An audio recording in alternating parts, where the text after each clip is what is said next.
ಎಲ್ರಿಗೂ ನಮಸ್ಕಾರ. ಇವತ್ತು ಮಕರ ಸಂಕ್ರಮಣ. ಎಲ್ರಿಗೂ ಸಂಕ್ರಾಂತಿ ಹಬ್ಬದ ಶುಭಾಶಯಗಳು. ಎಳ್ಳು ಬೆಲ್ಲ ತಿಂದು ಒಳ್ಳೆ ಮಾತಾಡು ಅಂತ ಹೇಳ್ತಾರೆ. ಸೊ ಇವತ್ತಿನ ರೆಸಿಪಿ ಕೂಡ ಎಳ್ಳು ಬೆಲ್ಲನ ಮಾಡೋದು ಹೇಗೆ ಅಂತ ತೋರಿಸ್ತಾ ಇದ್ದೀನಿ. ಸೊ ತಡ ಮಾಡೋದು ಬೇಡ, ತುಂಬಾ ಸುಲಭವಾಗಿ ಎಳ್ಳು ಬೆಲ್ಲನ ಈಸಿಯಾಗಿ ಮನೇಲಿ ಹೇಗೆ ಮಾಡೋದು ಅಂತ ನೋಡೋಣ ಬನ್ನಿ.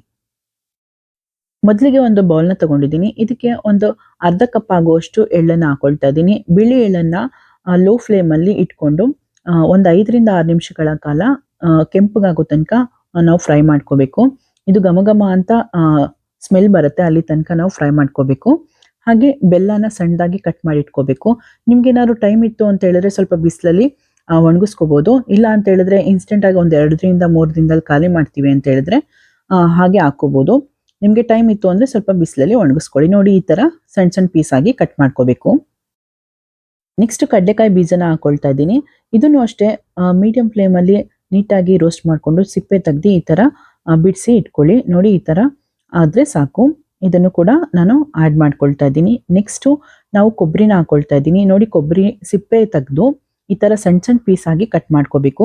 ನಿಮ್ಗೆ ಟೈಮ್ ಇತ್ತು ಅಂದ್ರೆ ಇದನ್ನು ಕೂಡ ಸ್ವಲ್ಪ ಬಿಸಿಲಲ್ಲಿ ಒಣಗಿಸ್ಕೋಬಹುದು. ಇಲ್ಲ ಅಂತ ಹೇಳಿದ್ರೆ ಒಂದು 2 ದಿನದಲ್ಲಿ ಖಾಲಿ ಮಾಡ್ತೀವಿ ಅಂದ್ರೆ ಹೀಗೆ ಹಾಕೋಬಹುದು.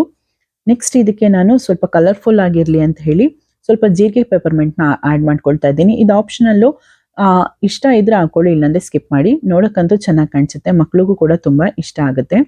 ಸೊ ನಿಮ್ಗೆ ಇದು ಎಷ್ಟು ಬೇಕೋ ಅಷ್ಟನ್ನ ಆಡ್ ಮಾಡ್ಕೊಳ್ಬಹುದು. ಹಾಗೆ ಇದ್ರ ಜೊತೆಗೆ ನಾನು ಸ್ವಲ್ಪ ಕಲೆಂಟ್ ಸೇವೆ ಅಂತ ಹೇಳ್ತೀವಿ ಇದನ್ನ ಹಾಕೊಳ್ತಾ ಇದ್ದೀನಿ. ಇದು ಕೂಡ ಎಳ್ಳು ಬೆಲ್ಲದ ಜೊತೆ ಚೆನ್ನಾಗಿರುತ್ತೆ. ಸೊ ಇದು ಕೂಡ ಮಕ್ಕಳಿಗೆ ಇಷ್ಟ ಆಗುತ್ತೆ. ಇದನ್ನು ಕೂಡ ಸ್ವಲ್ಪ ಹಾಕೊಳ್ಳಿ, ನಿಮ್ಗೆ ಎಷ್ಟು ಬೇಕೋ ಅಷ್ಟನ್ನ ಹಾಕೊಂಡ್ರೆ ಚೆನ್ನಾಗಿರುತ್ತೆ.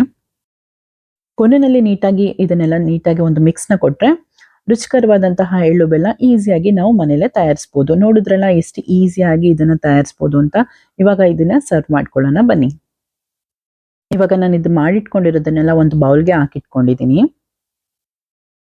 ಎಳ್ಳು ಬೆಲ್ಲ ಜೊತೆಗೆ ಬೀರ್ಬೇಕಾದ್ರೆ ಕೆಲವೊಂದು ಐಟಮ್ಗಳನ್ನ ಕೂಡ ನಾವು ತಟ್ಟೆಯಲ್ಲಿ ಇಟ್ಕೊಂಡು ಎಲ್ಲರ ಮನೆಗೂ ಹೋಗಿ ಎಳ್ಳು ಬೆಲ್ಲ ಬೀರ್ತೀವಿ. ನನಗೆ ಇಲ್ಲಿ ಸಿಕ್ಕಿರೋ ಐಟಮ್ಗಳಂತ ಹೇಳಿದ್ರೆ ಒಂದು ಸ್ವಲ್ಪ ಹಸಿ ಕಡಲೆಕಾಯಿ ಸಿಕ್ಕಿದೆ, ಹಾಗೆ ಸ್ವಲ್ಪ ಕಬ್ಬು ಸಿಕ್ಕಿದೆ, ಅದನ್ನು ಕೂಡ ಇಟ್ಕೊಂಡಿದ್ದೀನಿ.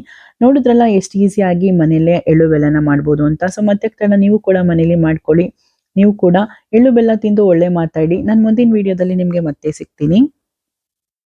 ಇಷ್ಟೊತ್ತು ವಿಡಿಯೋ ನೋಡಿದ್ದಕ್ಕೆ ಎಲ್ರಿಗೂ ತುಂಬಾನೇ ಧನ್ಯವಾದಗಳು. ವಿಡಿಯೋ ಇಷ್ಟ ಆಗಿದ್ರೆ ಲೈಕ್ ಮಾಡಿ, ಶೇರ್ ಮಾಡಿ, ಹಾಗೆ ಕಮೆಂಟ್ ಮಾಡಿ. ಸಬ್ಸ್ಕ್ರೈಬ್ ಆಗೋದಂತೂ ಮರಿಲೇಬೇಡಿ. ಪಕ್ಕದಲ್ಲಿರುವಂತಹ ಬೆಲ್ ಐಕನ್ನ ಪ್ರೆಸ್ ಮಾಡಿ. ನಾನು ಮುಂದೆ ಹಾಕೋ ಎಲ್ಲ ವಿಡಿಯೋಗಳ ನೋಟಿಫಿಕೇಶನ್ ನಿಮಗೆ ಬಂದು ತಲುಪುತ್ತೆ. ಬಾಯ್.